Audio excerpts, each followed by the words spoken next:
Hi everyone, it's Don from Don's Family Vacations. I hope you're having a great time and a great week. Here's another video. This time we're going to talk about the 25 things you really should know before going to my favorite place on earth, Walt Disney World. I've had so many great times there. I'm a big kid at heart and I love doing all the kinds of things, and I especially love going with my granddaughter. But there are some things that I didn't even know after going 9 and 10 times to Walt Disney World. I still didn't know this was happening. So some of these you're going to know, and some of these you just might not know, even if you're a seasoned Disney traveler. So yeah, let's talk about them right after this.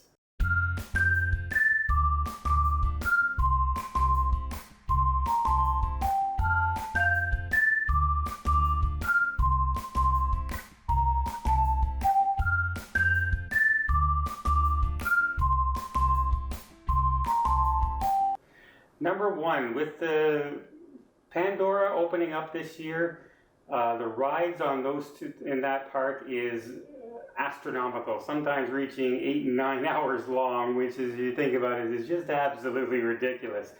So here's a tip.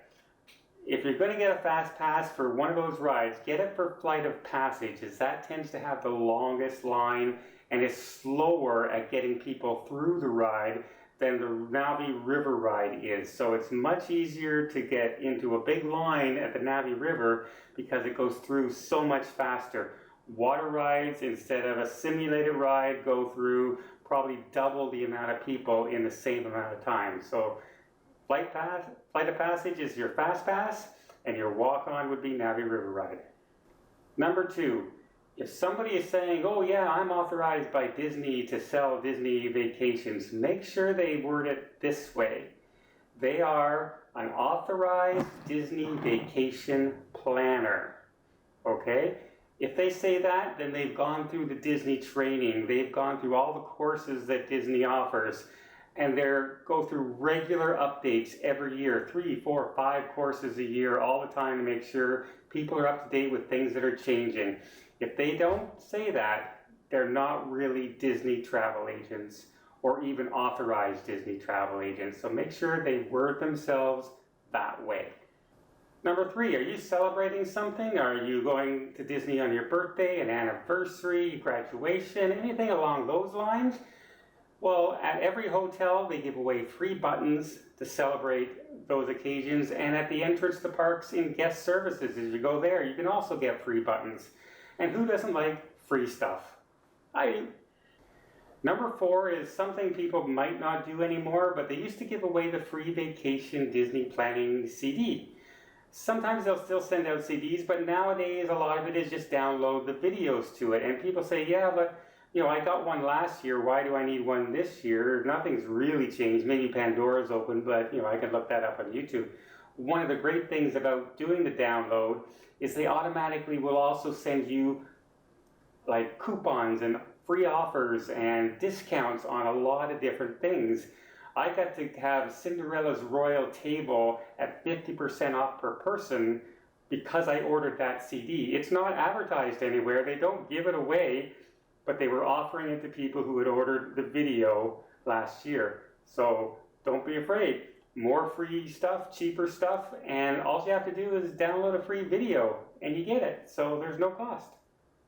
Number 5 is there's a pathway that goes between the hotels, the Swan and Dolphin, from Hollywood Studios to Epcot. If you're going to walk it at a regular pace, a normal pace, it takes about 30 minutes. But during peak times of the year, walking 30 minutes is probably going to save you 30 minutes than trying to wait for the buses and things like that, or taxis or Ubers, because it's just so busy and there's so many people taking the buses at certain times of day. So keep that in mind. It's just a short walk if you're going park hopping. Say you're going to be in Epcot and then you want to go see Fantasia over at in Hollywood Studios, and keep that especially in mind in the next few years when Hollywood Studios opens up Toy Story Land and Star Wars Land. Those buses are going to be packed. So it might just be faster to take that 30-minute walk. Number 6, all over the parks you'll see people with handbags or towels or anything, just with all kinds of Disney pins attached to them. And basically it's pin trading, and Disney has their own pin traders, and they'll just Trade any pin you have. So here's an idea. Why not stock up on a few pins before you go from eBay and Amazon that you can get for like $1, $1.50, compared to buying them in the parks and getting them for $9 and $10 each. You can save basically 90% of the cost. And you can get some $10 pins for your $1 pin doing the pin trading. Number 7, the Kiss Goodnight. A lot of people who even see it don't even know what this is. And what this is, in the Magic Kingdom, it's a closing little ceremony that is unadvertised. So what happens when the park starts to close and everyone's walking out and the stores are open, but the rides are shut down, the food is shut down, everyone's leaving. It can take a while to get 30,000 people out of the Magic Kingdom. So every half hour, there's a start at the castle with a little bit of a light show and a voiceover wishing everybody and thanking them for coming into Walt Disney World. That event happens every half hour until the park is empty. And sometimes in a long night, you can hear that 3 times while you're walking along, and a lot of people don't know what it is, but it's a little closing ceremony. It's unadvertised, and it runs every half hour, and it's just another little magical show that if you didn't know was there, you just might miss it. Number 8, despite Pandora being open, Frozen Ever After is still the most popular ride in Walt Disney World right now, and their lineups can still be 4 and 5 hours long every day, and they didn't just open, they've been open for a while now. So if you're gonna go on this ride, try and get a fast pass for that.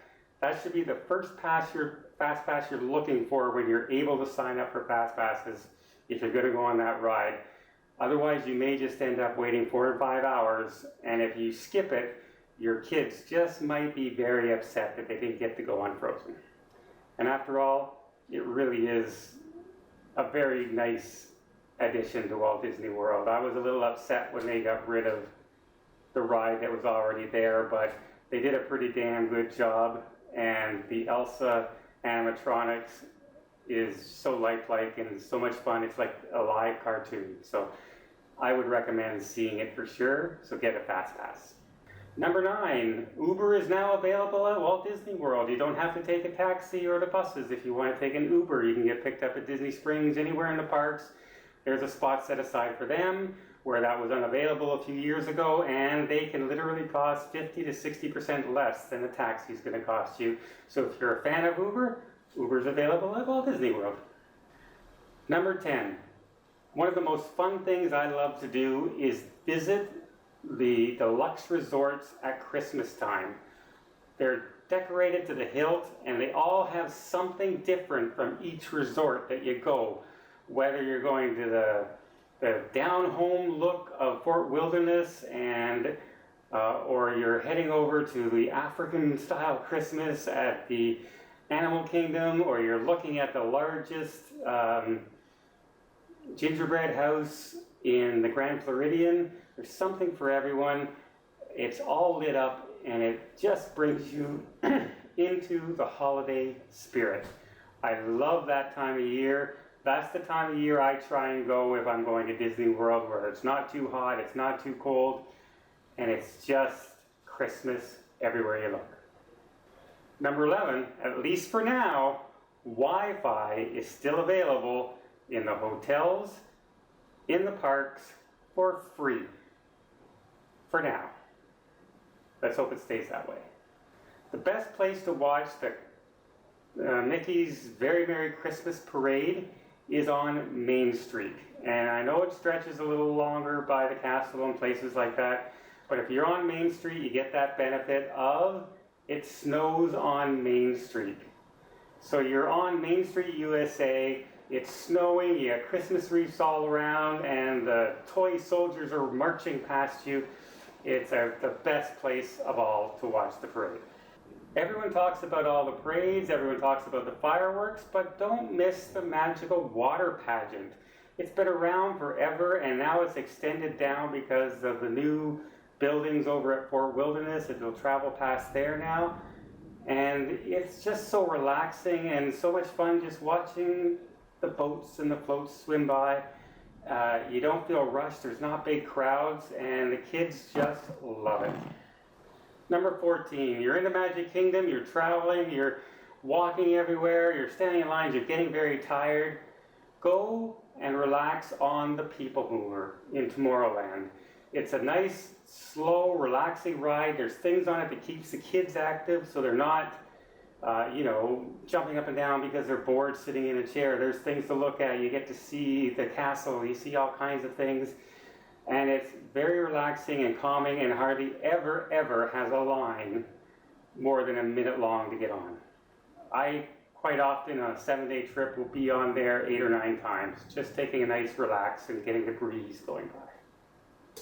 If you don't like the crowds of the Magic Kingdom but want to see the fireworks show, a lot of people head over to the Polynesian Resort because you can be on the beach and you can see the fireworks.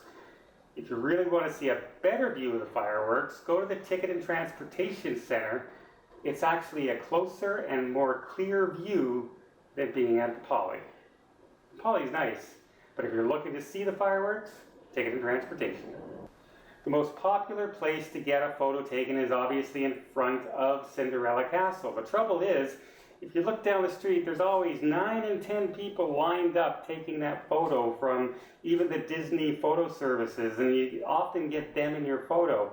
If you want an unobscured picture of the castle, try taking it from the back of the castle. It's still grand, it's a great photo place, you still get the castle in it, but there's no photographer standing in your way. There may be people walking around, but you can raise the camera up and get that ahead, get that shot that you're looking for. Far better than seeing pose after pose after pose after pose of families in front of you in the background of your picture, also posing for the same picture you're taking. A lot of people plan their vacation to start on the Monday in the parks because they think Mondays are going to be closed and less people.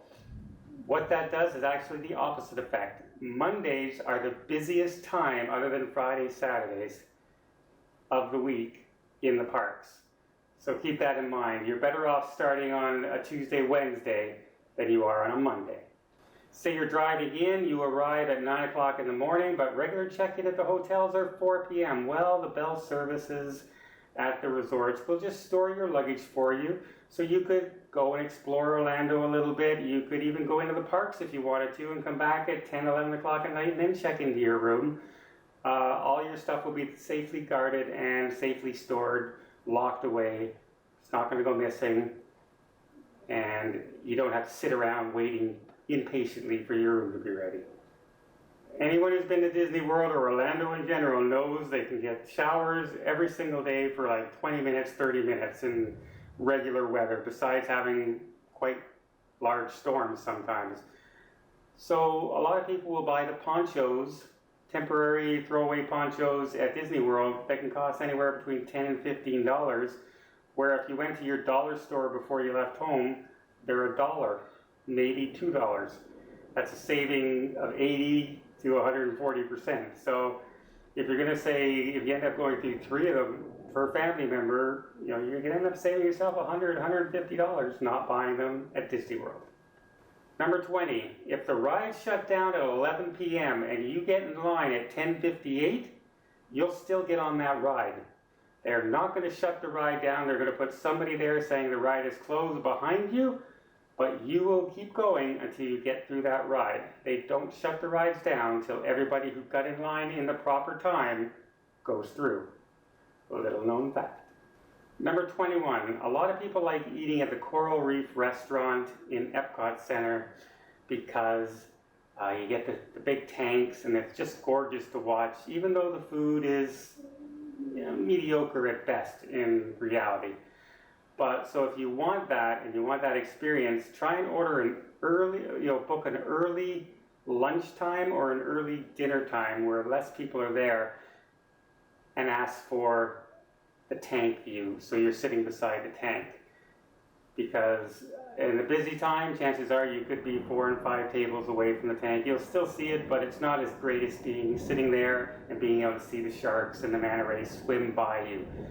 That also being said, also, if you're sitting by there during a peak time, expect to be the exhibit in the tank, because everyone's looking at the tank and you're in their way when they look at the tank. So you're going to They might not necessarily be looking at you, but you're going to feel like you're being stared at all through your dinner.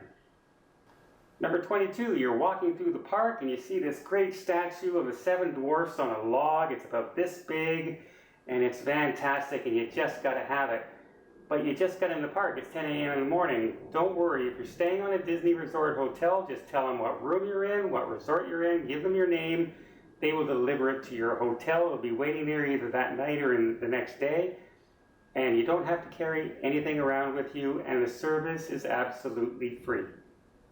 If you're planning on doing a lot of shopping, but don't want to shop when, and miss out on things in the park, wait till the park closes. The stores in the park stay open 1 hour after all the rides in the park itself is actually shut down. And most people are just leaving, they're not shopping, so the stores are almost empty and you have them to yourself and you can shop to your heart's content. Number 24 is great when you're traveling with kids or if you're just a Disney fan like I am in general. When you call the hotel and ask for a wake-up call in the morning so you make sure you get there on time for road drop and things, you can ask to have Mickey Mouse wake you up or Stitch wake you up. And they're talking about expanding that to some of the Frozen characters as well, and Moana. So that being said, if your kids wake up and they answer the phone and it's Mickey Mouse wishing them a good morning and hope they enjoy themselves at Walt Disney World, just think of what a great start to their day that would be. And even the start to my day. Hi, Mickey. Yeah, I miss you, buddy. In the Magic Kingdom, Cinderella's royal table and the Crystal Palace open 1 hour early for breakfast before the parks open. That sounds like a great way to get a start into the park, and it is. But not only that, when you're walking to the castle, you can get a completely empty park picture in front of the castle with your family. How freaking amazing is that? It's worth sometimes the price of paying for that breakfast just to be able to get that picture in an empty park. And basically that goes for any place in the park that you can get to for the dinner. So yeah, if you want that perfect picture with nobody in the background, go ahead and book your reservation for the Crystal Palace or Cinderella's royal table. Well, there you go. Those are 25 things that I didn't know all the time and I had to learn, and I hope you learned 1 or 2 little tricks or little secrets that you might not have known, like they don't close down the rides when the park closes, you can still get on, or the goodnight kiss ceremony at the end, little things like that. I hope you enjoyed the video. If you did, please give it a thumbs up, and if you want to see more hints and tips videos and travel videos from all over the world, please hit the subscribe button. And until then, next time, have yourself a great vacation.